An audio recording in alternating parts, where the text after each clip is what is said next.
India के जैसा trophy जीतना है। कैसे जीतना है? मेहनत करना है तो। रेहान पहले जब शुरुआत किए थे तो ये डेली क्या कम मिनिमम 6 आवर्स डेली यूज करते थे, चेस पर टाइम देते थे। आप तो एक दिन आते एक दिन नहीं आते, ऐसे का नहीं चलते, डेली आना होगा तो, है ना।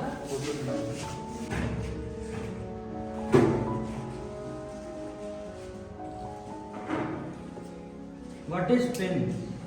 पिन में क्या होता है, जब ओपोनेंट के टू पीसेस सेम लाइन में होते हैं, राइट।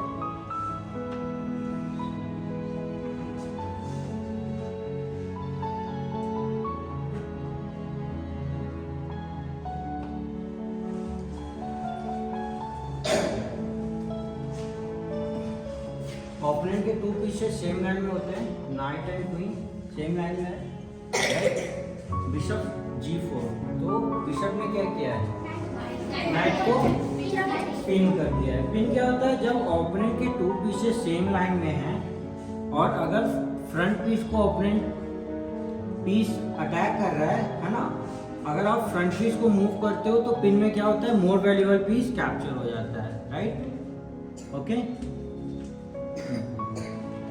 और पिन के कितने टाइप्स होते हैं? 2 टाइप्स। कौन से? Very good, absolute pin and relative pin. ये कौन सा पिन है? ये रिलेटिव पिन, वेरी गुड। और ये कौन सा पिन है? Absolute pin, right. तो रेहान, आप बने हो नेशनल चैंपियन बिहार से, बिहार में, तो आज आप बच्चों को क्या सिखाओगे? मुझे आता नहीं। तो कुछ तो सिखाओ, एक तो लेसन। आपने कैसे जीता वो बताओ सबको, कैसे आप चैंपियन बने? टूर्नामेंट का एक्सपीरियंस। हाँ, एक्सपीरियंस बताओ। जैसे स्टार्ट में तो अच्छा जा रहा था, बट एक ओवर से ड्रॉ हो गया, बट स्टिल वो उतना बड़ा सेटबैक नहीं था। और हाँ, जैसे टूर्नामेंट में 2 मेन प्लेयर थे मेरे, फर्स्ट और थर्ड सीड जो थे, तो मेरा एक तो गेम ड्रॉ हो गया उनसे और एक आई मैनेज टू विन। आपने जो टॉप प्लेयर थे उसके साथ में क्या स्ट्रैटेजी बनाया? आपको तो मालूम है कि हमें रेडी अपने पहले स्टार्टिंग रैंक देखा, उसमें आपको मुकाबला ये 2 जन के साथ था। हाँ। तो उसके खिलाफ आपने क्या स्ट्रैटेजी गेम के पहले बनाया? हाँ, हमने प्रिपेयर किया था। हाँ, हाँ, हम प्रिपेयर करके गए थे। हाँ, बट उसने भी कुछ चेंज किया गेम के, बट एट द एंड वो ड्रॉ हो गया। और आगे जाके वंदन लीड कर रहा था, बट उसका एक गेम लॉस हो गया जिससे उसकी लीड चली गई। जैसे कि कितना प्रेशर था आपको इस टूर्नामेंट में, क्योंकि ये आपका होम टाउन में मैच था, पहले भी आप ये विन कर चुके हो, तो कितना प्रेशर था? क्योंकि जब हम खेलते हैं तो अपने होम टाउन में ये प्रेशर आता है कि नहीं, अगर मैं दूसरे स्टेट में विन किया हूँ, दूसरे कंट्री में विन किया हूँ, तो अपने होम टाउन में तो मैं चैंपियन बन के ही जाऊँ। हाँ, बहुत ज़्यादा प्रेशर था, मतलब बहुत ज़्यादा एक्सपेक्टेशंस थी सबको कि होम टाउन में भी हो रहा है, तो ज़्यादा लोग भी देख रहे थे। हाँ, तो प्रेशर ऐसे नॉर्मली से ज़्यादा था। तो आपने क्या किया प्रेशर में? प्रेशर के लिए क्या मतलब प्रिपरेशन, मतलब प्रेशर को हैंडल कैसे किया था? आपका खुद का कुछ एक्सपीरियंस बताओ ना सर। हैंडल करके खेला। हाँ, मतलब देखो इतना बड़ा अपना होम टाउन में सबका एक्सपेक्टेशन ज़्यादा रहता है। जब टूर्नामेंट खेल रहे थे तब आपका सोच क्या था कि सबका एक्सपेक्टेशन ध्यान था क्या, नहीं तो गेम के कैलकुलेशन या पोजीशन? मतलब जैसे हर दिन न्यूज़पेपर में भी आ रहा था मेरे बारे में क्या हो रहा है हर दिन, बट मैं कभी देखता नहीं था कुछ, मैं डायरेक्ट राउंड के लिए ताकि कोई prepare प्रेशर बिल्ड ना हो सके। हाँ, ओपनिंग जैसे मैंने प्रिपेयर किया वैसे ही हुई थी, मतलब वो मेरा अपोनेंट हमेशा एक ही चीज़ खेलता था, तो it was quite easy to prepare against him. और आई थिंक वो उतना अच्छे से प्रिपेयर्ड नहीं था। एक सेकंड फिर से दिखाता हूँ, दिख रहा है ना? हाँ, दिख रहा है। सबको दिख रहा है? तो इसमें बहुत इंपॉर्टेंट बात बोला है कि ओपनिंग आपका ओपोनेंट क्या खेलता है ये स्टडी करना बहुत इंपॉर्टेंट है। हाँ, ओपनिंग में हालेपिन हुई, जो मुझे मतलब मैं एक्सपीरियंस खेला नहीं हुआ, उतना प्रॉब्लम तो नहीं थी कुछ ओपनिंग में। उसने एक मिस्टेक किया, मैं बताता हूँ।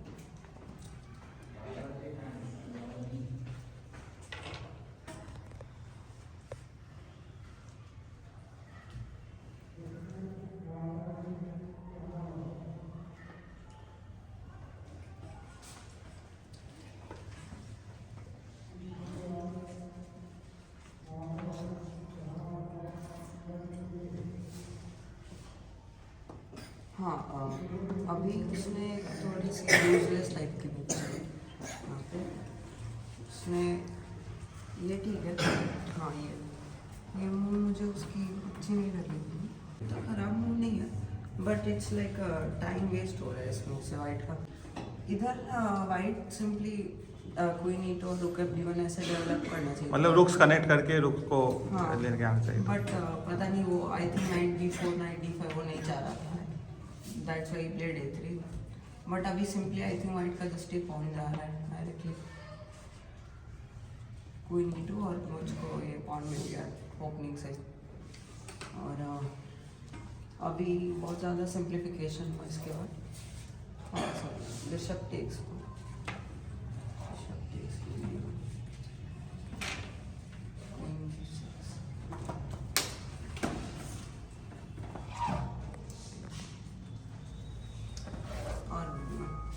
इधर भी थोड़ा सा डिसीजन मुझे नहीं मिला। इधर क्वीन ट्रेड करके मैं गेम में क्वीन ट्रेड करने का सोचा। इधर सिंपली क्वीन B6 रुक प्लेड भी खेल सकते हैं, बट आई प्लेड दिस और ही प्लेड रुक B7। अभी उसने मैंने H6 खेला बहुत देर सोच के, बताता हूँ कि अभी I was expecting to take and play bishop E2, और अभी क्या वाइट बिशप F3 जाएगा और ये B7 पॉन हैंगिंग रहेगा, तो मुझको रुक B8 खेलना पड़ेगा एट द एंड। बट उसने शायद नहीं देखा है आइडिया और वो जस्ट नॉर्मल मूव्स खेला।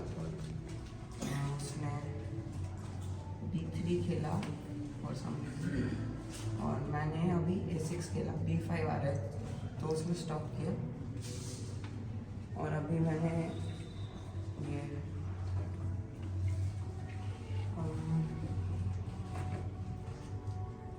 हाँ मैंने ट्रेड कर लिया, नहीं एक सेकंड ट्रेड नहीं किया।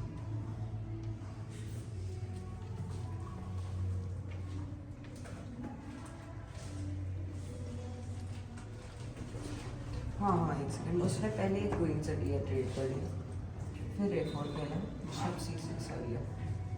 अभी भी मेरा थोड़ा रुक बहुत पैसिव है और मैं मूव नहीं कर सकता, मूव करूँगा तो बिशप A6 कर रहा है, ये भी हैंगिंग है तो ये भी नहीं खेल सकता। अभी अभी मैंने G5 खेला, this was not necessary, but इससे थोड़े किंग भी एडवांस कर पाऊँगा मैं सेंटर।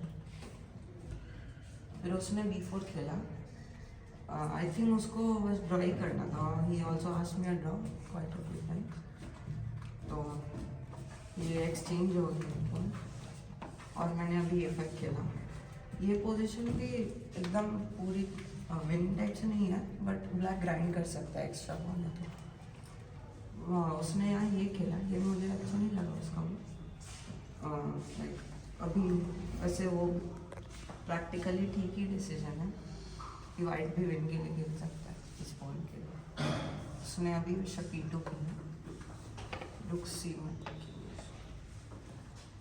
अभी ये पॉन मतलब ये बिशप उसके वजह से फंसा हुआ है।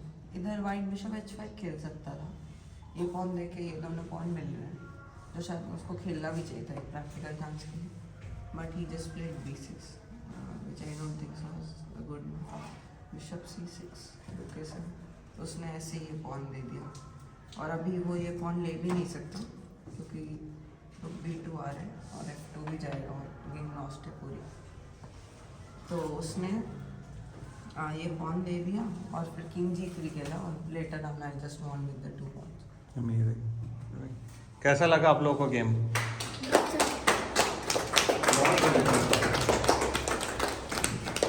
यहाँ पे रियान ने एक बहुत इंपॉर्टेंट बात बोली कि ओपोनेंट बार बार ड्रॉ ऑफर कर रहा था या एक दो बार ड्रॉ ऑफर किया और ड्रॉ का पोजीशन था भी, लेकिन आपके सर पे जब चैंपियनशिप है तो आपको पुश करना है, तो ओपोनेंट बहुत बार आपको ड्रॉ पूछेगा, तो जनरली आप क्या करते हो उसमें रियान? मैं इग्नोर करता हूँ, मैं जैसे सेकंड पोर्ट पे भी ध्यान रख रहा था क्योंकि अच्छा। और जो सेकंड है उसके भी सेम पॉइंट्स थे, तो मैं ध्यान रख रहा था, उसका भी गेम मुझे ड्रॉ ही लग रहा था, तो just to not take any risk मैं सोचा अभी विन के लिए खेलता हूँ। अच्छा, और विन हो गया तो प्लेयर चैंपियनशिप। बहुत बढ़िया, कॉन्ग्रेचुलेशंस। रेयान के पापा, आपको कैसा लग रहा है कि रेयान पहले तो भुवनेश्वर में चैंपियन बने और उसके बाद यहाँ पे चैंपियन बना, तो फैमिली से, दोस्तों से कैसा प्रेशर आ रहा था और उसके बाद जब जीता तो कैसा लगा? नहीं, हमसे ज़्यादा तो सारे पटना के लोग जितने भी जान पहचान के हैं और सारे दोस्त, परिवार, रिश्तेदार, चेस लवर्स, सब लोग पूरा प्रेशर में थे। और सर लेकिन सब लोगों की दुआएं थी कि रेयान कुछ ना कुछ करेगा। या काफ़ी प्रेशर था उसके ऊपर भी, मेरे ऊपर भी। हाँ, मतलब हम अक्टूबर से वो मेरे घर पे ही है, वी आर ट्रेनिंग हार्ड। बीच में से वो टूर्नामेंट्स खेलने गया था और लाइक अंडर 13 नेशनल में हम क्लोज थे काफ़ी, सेकंड टेबल पे था लास्ट राउंड, बट लॉस हुआ। एंड उसके बाद कुछ टूर्नामेंट्स अच्छे गए, कुछ ख़राब गए। यहाँ पे आए तो यहाँ पे आने से 8 दिन पहले जो मैंने उसके गेम्स एनालाइज किए तो आई रियलाइज कि कहीं ना कहीं थोड़ा जो प्रैक्टिकल एंड गेम है उस पर काम करना ज़रूरी है, क्योंकि कन्वर्ट नहीं हो पा रहे थे पोजीशंस बेटर आके। तो यहाँ पे आने से पहले हमने सिर्फ उसी चीज़ पे काम किया एंड थोड़े बहुत ओपनिंग्स करे पर्टिकुलर प्लेयर्स के अगेंस्ट। तो I think practical end game काम करने से काफ़ी हेल्प हुआ हमको। उसने ऑलमोस्ट कोई भी चांस दिया नहीं ओपोनेंट्स को, जैसे जो भी पोजीशन स्लाइड बेटर थे उसने अच्छे से कन्वर्ट किया। हर एक गेम के बाद क्या आपका फीडबैक रहता है, उसके साथ आप बैठते हो, कैसा स्ट्रेटेजी रहता है आपका? हाँ, मतलब मेनली हम ओपोनेंट के गेम्स देखते हैं एंड फिर डिसाइड करते हैं कि कौन सी ओपनिंग खेलनी चाहिए। जैसे अगर लगता है ओपोनेंट पोजिशनली उतना स्ट्रांग नहीं है तो कोई सॉलिड ओपनिंग खेल लेते हैं। लगता है कि बहुत पोजिशनल प्लेयर है तो कुछ शार्प ओपनिंग प्रिपेयर करते, तो ओपोनेंट के हिसाब से प्रिपेयर करते हैं ज़्यादातर। और हाँ, ऑर्गेनाइजेशन काफ़ी अच्छा था टूर्नामेंट का। हाँ, मतलब स्कूल नेशनल्स में ये I have seen this is one of the best organisations I feel. और अगर मैं आपकी टेक्निक समझना चाहता हूँ कि आपका टेक्निक क्या है to like nurture a child like to become like national champion, तो आप क्या स्ट्रेटजी अपनाते हो, बच्चों को ऑफ द बोर्ड क्या सिखाते हो? आई थिंक साइकोलॉजिकल काफ़ी चीज़ें मैटर करती है। तो मेनली बच्चों को मैं फ्रीडम ज़्यादा देता हूँ। जैसे ये नहीं कि मैं उनको बोलता हूँ कि आप ये ओपनिंग ही खेलो, मैं उनको ऑप्शन देता हूँ कि मुझे लगता है ये खेलना चाहिए एंड देन फिर वो डिसाइड करते हैं। अगर वो कई बार कंफर्टेबल नहीं होते तो आई डोंट फोर्स देम कि आप यही खेलो। तो आई थिंक वो फ्रीडम देना ज़रूरी है। दूसरा है कि प्रेशर नहीं लेना काफ़ी इंपॉर्टेंट है। तो मैं उनको यही बोलता हूँ कि प्रेशर मत लो, जस्ट गो देयर एंड बस try to enjoy the game. Don't think कि हमको जीतना ही है, हमको चैंपियन बनना है, वो सब बात की बात है। और यहाँ वहाँ ज़्यादा ध्यान नहीं देना है। कोई पेरेंट्स से बात अननेसेसरीली अवॉइड करो, क्योंकि वो बोलेंगे चैंपियन बनना ही है वो, तो उससे प्रेशर आता है। तो जस्ट ट्राई टू दूर रहो, ज़्यादा बात नहीं करो राउंड्स के बीच में एंड जाके एंजॉय करो अपना गेम, नेचुरल गेम खेलो। Thank you so much, congratulations to both of you. My name is Ved Prakash. Rayan को मैंने 6 साल की एज से जब इसने स्टार्ट किया था, I was the first coach. Reyan was very talented from initial. Whatever openings I provided, he just learned them. He was having command and all those openings. Whatever puzzles that I gave, he just simply solved it. He was marvelous from beginning. And within 1 year, he became the state champion. Then after next year, he went to the national tournament and clinched the title. And whatever I can say about Reyan, he is the आन बान शान of Bihar and Reyan member. और ये school के बारे में अगर आप बताएंगे, बच्चों, आपने बताया कि ये नए उभरते टैलेंट्स है बिहार के, तो स्कूल के बारे में अगर ज़रा बताएंगे और आपका रोल क्या है यहाँ पे? सर, ये बिहार स्कूल ऑफ चेस जो है, ये बिहार राज्य खेल प्राधिकरण के द्वारा यहाँ पर सेंटर प्रोवाइड किया गया है, जो ऑल बिहार चेस एसोसिएशन के द्वारा मैनेज किया जाता है। इसके लिए सबसे पहले हमारे जो डीजी सर हैं श्री रविंद्र शंकरन सर को मैं बहुत सर उनको नमन करता हूँ कि चेस जैसे इतने खर्चीले खेल को यहाँ बच्चों के लिए, आप भी समझ रहे हैं, इसमें ज़रा इसका प्रिपरेशन और इस समय जो खर्च आता है, कोचेज़ इतने महंगे रहते हैं, यहाँ पर उन्होंने सेंटर प्रोवाइड किया है।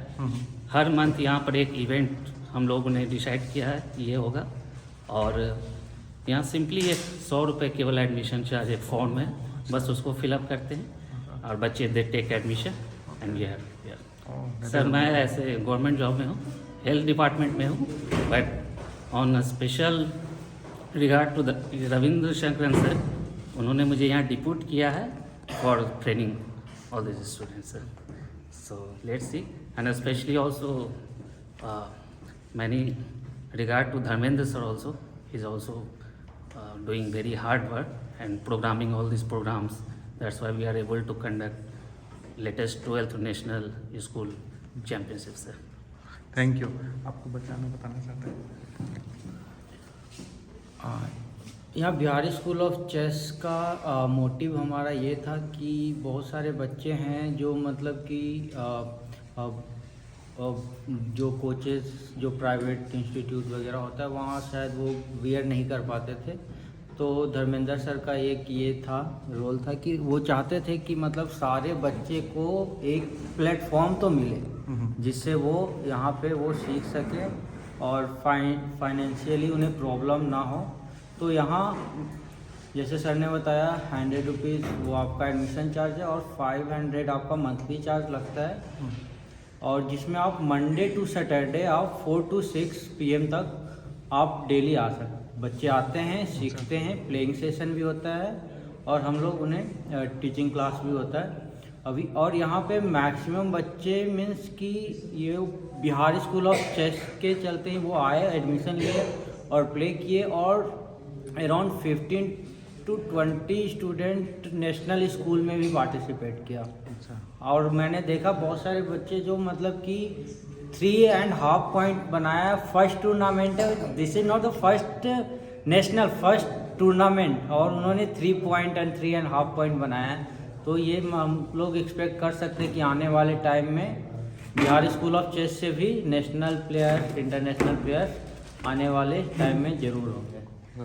Thank you so much, thank you. आप सबको बहुत बहुत शुक्रिया और कॉन्ग्रेचुलेशंस टू रेयान। हम लोग आशा करते हैं कि इन्हीं बच्चों में से next national champion, state champion सब निकले। Sure. Thank you. And thank you chess with India. Ma'am.